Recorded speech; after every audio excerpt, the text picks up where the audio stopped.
ഒരു ഭവനമില്ല, എന്ത് ചെയ്യും? ഇങ്ങനെയൊക്കെ ചിന്തിക്കുന്നവരുണ്ട്. ഈ വചനം നമ്മോട് പറയുന്നു, ഇതൊക്കെ സൃഷ്ടിച്ചൊരു ദൈവമുണ്ട്. ഭൂമിയും അതിൻ്റെ പൂർണ്ണതയും യഹോവയ്ക്കുള്ളതാണ്.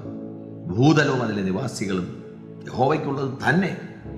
നമ്മൾ ദൈവത്തിനുള്ളതാണെങ്കിൽ, ഈ ഭൂമി ദൈവത്തിനുള്ളതാണെങ്കിൽ, നമുക്ക് വേണ്ടതെല്ലാം ദൈവത്തിന് അറിയാം. അതുകൊണ്ടാണ് യേശു കർത്താവ് പുതിയ നിയമത്തിൽ പറഞ്ഞത്, നാളെക്കുറിച്ച് നിങ്ങൾ വിചാരപ്പെടരുത്, നമുക്ക് എന്തു വേണമെന്ന് ദൈവം നന്നായിട്ട് അറിയുന്നു. പ്രിയരെ, അതുകൊണ്ട് ചില സാഹചര്യങ്ങൾ വരുമ്പോൾ ഞങ്ങൾ എന്തു ചെയ്യും എന്ന് ഓർത്ത് നിരാശപ്പെടാതെ, മോശയോട് പറഞ്ഞതുപോലെ മുമ്പോട്ട് നടക്ക്. അലറുന്ന ചെങ്കടലാണെങ്കിലും നീ ചുവട് വയ്ക്കുമ്പോൾ അതിനെ വിഭാഗിക്കാൻ ദൈവത്തിന് കഴിയും. എത്ര വിശപ്പോടെ ഇരുന്നാലും കാടപ്പക്ഷിയും സ്വർഗീയ ഭോജനവും തന്ന് നടത്താൻ ദൈവത്തിന് കഴിയും. വിശ്വസ്തയോടെ ആത്മാവിൽ നടത്തുന്ന ഒരു ദൈവത്തെ കണ്ട് ആത്മമണ്ഡലത്തിൽ സഞ്ചരിപ്പാൻ